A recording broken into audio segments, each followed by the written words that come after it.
Біздің 11 жылдығымыз осылай өтуде. Бурабайда Қара екеуміз үйленген жылдардағындай бөлек. Қасымызда Мұхаммад бар.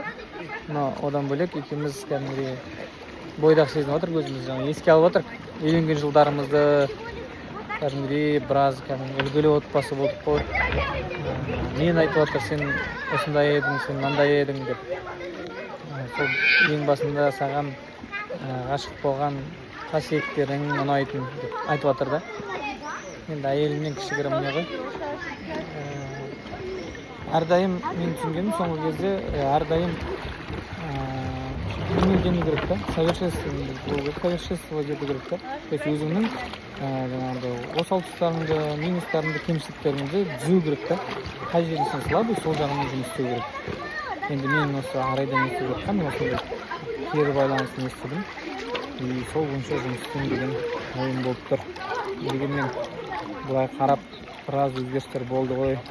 Көп нәрсе өзгерттім дегенмен де әлі де жасалатын жұмыстар алдыда екен.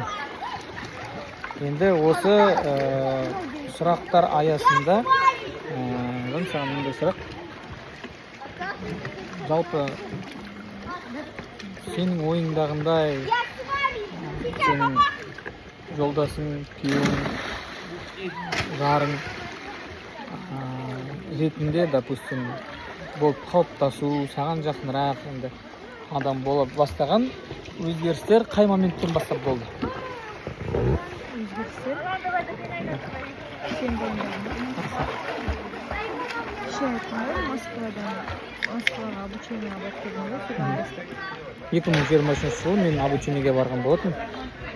Обучениенің алдында оразада мен 30 күн бойы сұрадым, Алла тағаладан маған білім беруді, мен сол жерде положениемді дұрыстауға, себебі сол моmentке дейін біраз депрессияда болып, біраз кішкене жаман күйде болғам, біраз нәрселер бастан өтіп, мен өз-өзімді алып түзелейін деген ниетте, ойда оразада Рамазан айында дұға еткен болатын. Сол дұғадан кейін көп ұзамай, Рамазан айы бітпей көп ұзамай неге бардым? Москваға обучениеге бардым. Сол жақтан белгілі бір бизнеске байланысты нәрселер болды. Бірақ бизнеске байланысты нәрселерді үйрене біле отыра, отбасылық, өзімнің положением туралы көп нәрсе түсіне бастадым. Дегенмен ол жақтан келгеннен кейін тағы да ары қарай жетілу керек, өзімді постоянно жаңағындай бір неде ұстап тұру керек, формада деген сияқты ойлар болды.